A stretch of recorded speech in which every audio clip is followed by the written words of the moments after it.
I have the honor to introduce you to Jacques Dane. Jacques Dane is from the Netherlands, and he is a historian and head of the collections and of the research department of the National Schulmuseen in Dordrecht in the Netherlands. Therefore his publications deal mainly with social and cultural history of education. Please, then it's your turn. Good morning, thank you very much for the invitation here in Ljubljana. My talk is about the boogeyman and the educator. Yesterday, Uwe asked me what's a boogeyman, and in German I think it's kinderschreck. I hope you understand. Oh, what do we see here?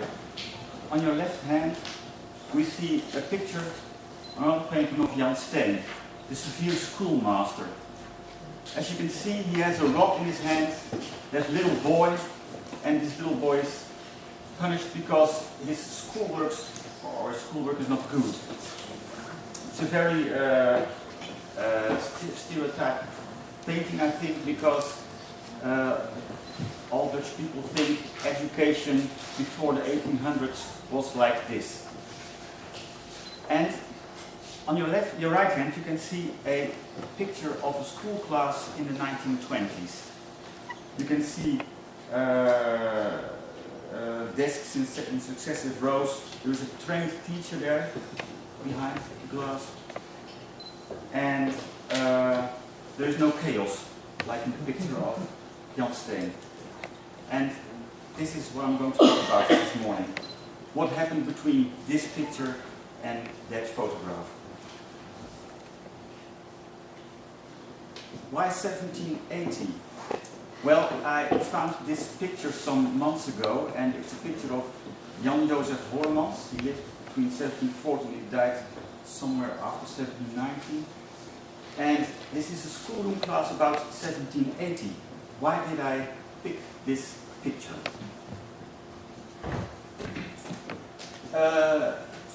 In the autumn of last year, the Museum of Dordrecht asked us to help them with their exhibition, what is called The Art of Upbringing.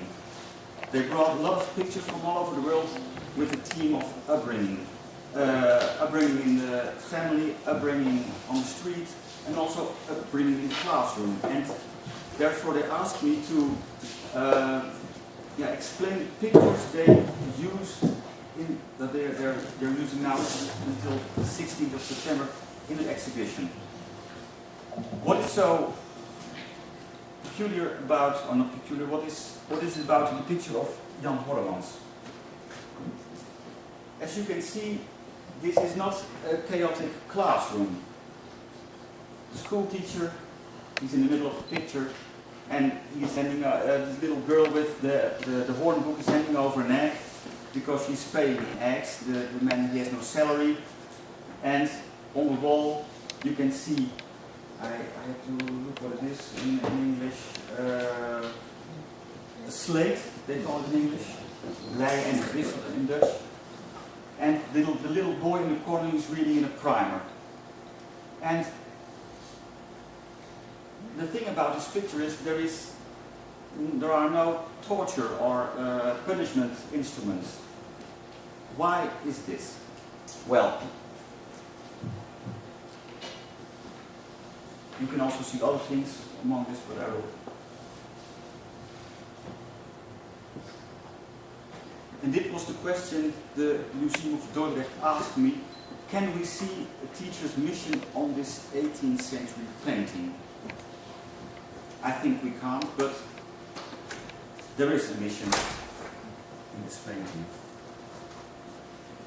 In the Netherlands, around 1750, there was a rise of all sorts of cultural societies, and they asked for social changes. Their aim was to get general happiness in the society. This was the highest aim of intellectual and political activities. And there is one society, that was the Society of Public Welfare. De maatschappij tot nut van het algemeen in Dutch. And the main topic of this society was man can only contribute to the creation of general happiness if he is educated. And also very important, man is impressionable. He can be raised and educated. Pedagogical ideas begin like John Locke. You all know this. You're all familiar with this. This is a picture of the Society for Public Welfare in Amsterdam. There are also a lot of teachers among them. And I think, well, it's possible this teacher was a member of the society.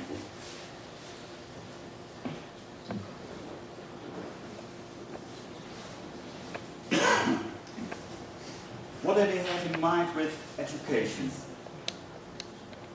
Society, not the Society of Public Health, but this society should provide a school system to ensure the creation of virtuous and useful members of human society. And how? A school should teach reading, writing, language and arithmetic, and also religious knowledge and political sciences. I think this is also familiar for you because other countries in Europe have also these sort of aim goals. How did they do this? Because these goals were happening in the Netherlands. How? Between 1795 and 1813 there was a national government. Napoleon was in our countries, and what happened in the Napoleon area, there was a central administration which took the responsibility for the school system because it was about nation building. There were education acts, laws for education. They created school books, they wrote school books, instructional devices and equipment, and they created teacher trainings. And these teacher trainings are very important.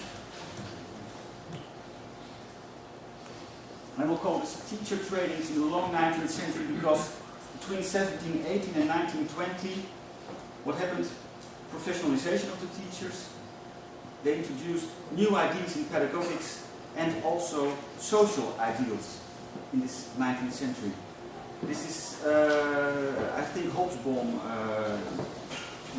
the historian Hobsbawm, created the term long 19th century. That's, I borrowed it from him.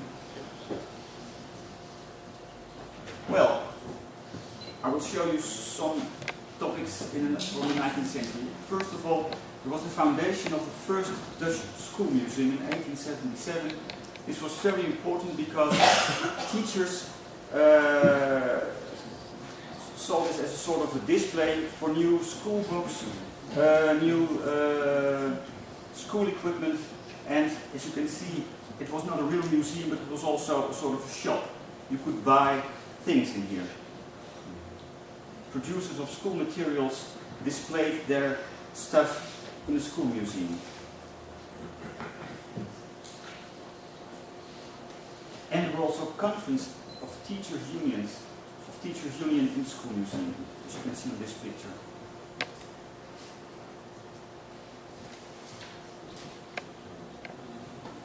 New ideas in pedagogics.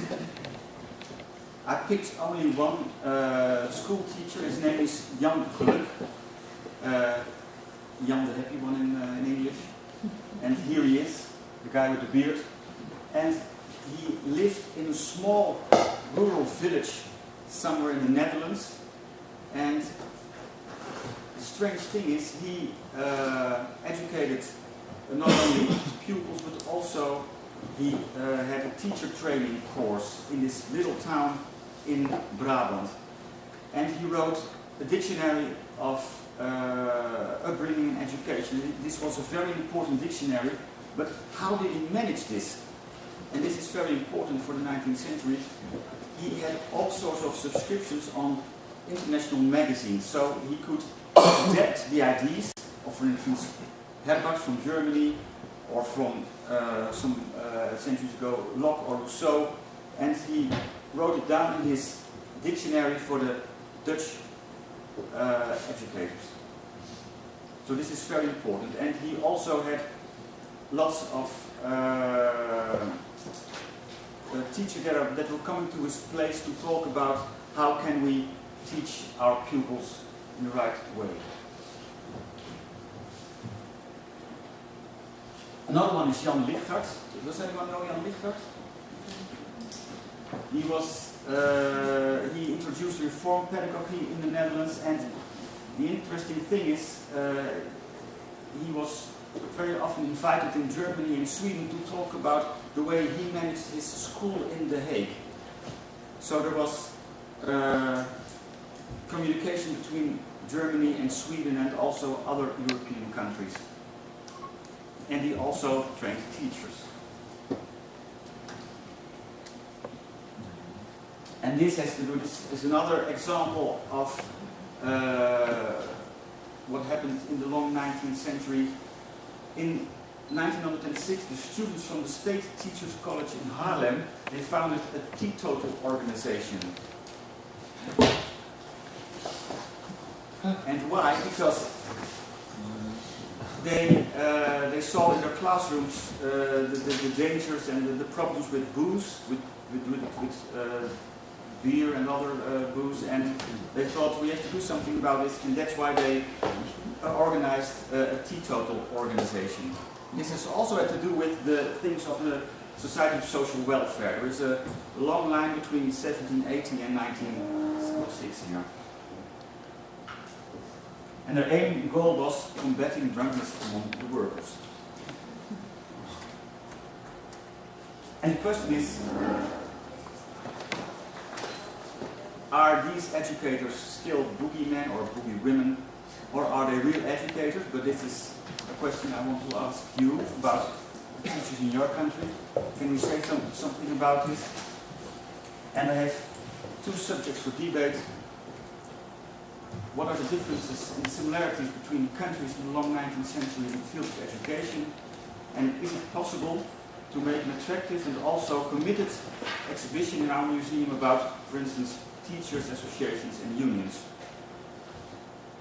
And I ask the second question because the pictures I started with, they are very compelling, they are very beautiful, and the material we have is not as beautiful as these oil canvas paintings. Thank you very much.